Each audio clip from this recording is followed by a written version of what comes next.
अब छात्र अपनी मांगों को लेकर पीछे हटने के लिए तैयार नहीं है। छात्रों का आरोप यह है कि परीक्षा को 1 महीने पहले नोटिफिकेशन जारी करके जिस तरह से कंडक्ट कराने की कोशिश की गई है, ये गलत है। उन्होंने कहा कि लोक सेवा आयोग स्टूडेंट्स के फ्यूचर के साथ खिलवाड़ कर रही है।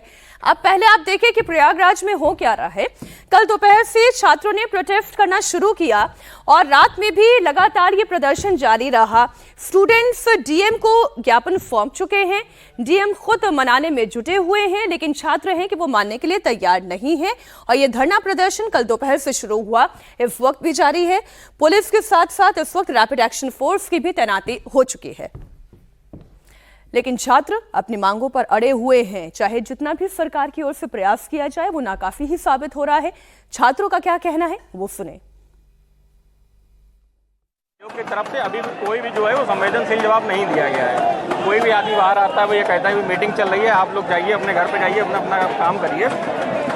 इससे पहले जो कैंडल मार्च हुआ था, तब भी यही कहा गया था कि आप लोग अपने अपने घर जाइए, परीक्षा एक शिफ्ट में होगी। दिवाली की छुट्टी के बाद अचानक से नोटिफिकेशन जारी कर दिया कि आपकी परीक्षा जो है वो नॉर्मलाइजेशन होगा उसमें, और 7 और 8 तारीख को परीक्षा होगी। इसे जैसी परीक्षा का ये टाइमलाइन जो है वो 1 महीना पहले बता रहे हैं कि 1 महीने बाद आपकी जो है वो तिथि निश्चित कर दी गई और उसमें नॉर्मलाइजेशन आपका लगा दिया गया। प्रदर्शनकारी छात्रों ने प्रयागराज के जिला अधिकारी को ज्ञापन सौंपा। डीएम ने खुद छात्रों को समझाने का प्रयास किया। हमारे द्वारा उनको समझाने का प्रयास भी किया गया, क्योंकि ये एक सामान्य प्रक्रिया है। बाकी भी कई लोक सेवा आयोग जहाँ पे छात्रों की संख्या ज़्यादा है उसको फॉलो करते हैं, और क्योंकि 5.5 लाख से ऊपर छात्र हैं और RO में 10 लाख से ऊपर छात्र हैं, और पूर्व में जो प्राइवेट इंस्टीट्यूशंस को परीक्षा केंद्र बनाया जाता था तो उसमें परीक्षा की शुचिता भंग होने की संभावना होती थी, पेपर लीक होते थे। इसलिए ये निर्णय छात्रों के हित में लिया गया था शासन द्वारा कि केवल जो राजकीय संस्थान है, सरकारी इंस्टीट्यूशन है, उन्हीं को ही परीक्षा केंद्र बनाया जाए और 10 किलोमीटर के रेडियस में बनाया जाए। तो वही छात्रों से हमने अपील की है, उनसे बात की है, उन्हें इसका उचित समझाने का प्रयास किया, और फिर हमें सभी हमारे छात्र समूह सबसे अपील करते हैं कि आप सभी लोग जो ये प्रक्रिया है आपके इसके लिए इसको अपनाया गया है, और उन्होंने ज्ञापन भी हमको दिया है, उनका ज्ञापन हमने प्राप्त किया।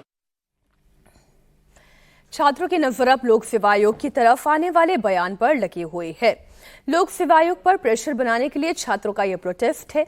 लोक सेवा आयोग की तरफ से क्या बयान आया, वो भी आप सुनिए।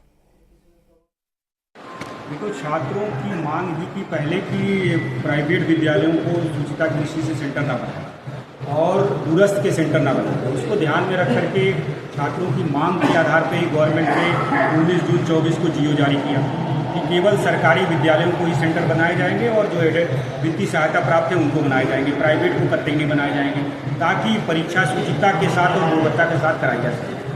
उसी के गाइडलाइन के अनुसार ही हम लोगों ने 75 जनपद से सेंटर प्राप्त करने की कोशिश की, जिसमें सेंटर हमें जितने संख्या में अभ्यर्थी पंजीकृत हैं उसके सापेक्ष कम प्राप्त हुए, जिसके कारण हम 1 दिन में न करा के 2 दिन में कराने का निर्णय लिए, और जब 2 दिन में होगा तो नॉर्मलाइजेशन लागू करना पड़ेगा। हमारी सहयोगी रुचि कुमार इस वक्त लाइव जुड़ गई हैं। रुचि, जो लोक सेवा आयोग के सचिव अशोक कुमार कह रहे हैं उनके बाद भी अपनी जगह सही है। उनका कहना यह है कि भाई इतने समय से अलग अलग एग्जामिनेशन में जिस तरीके की लीकेज हो रही थी उससे बचने के लिए हमारे पास एक यही विकल्प था कि हम अलग अलग क्वेश्चन पेपर अलग अलग पालियों में ये एग्जामिनेशन कंडक्ट कराते और प्राइवेट सेंटर्स की जगह जो सरकारी सेंटर है उसी को अपनाते।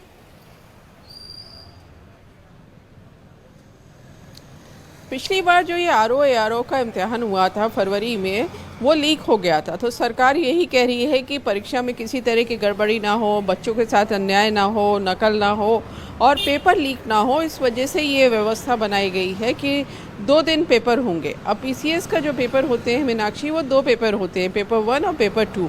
तो वो यानी पेपर 1 2 दिन होगा और पेपर 2 2 दिन होगा, 2 अलग अलग सेट्स आएंगे। जहाँ तक RO का सवाल है, वो एक ही पेपर होता है लेकिन वो 3 शिफ्ट्स में होगा, यानी 3 पेपर आएंगे।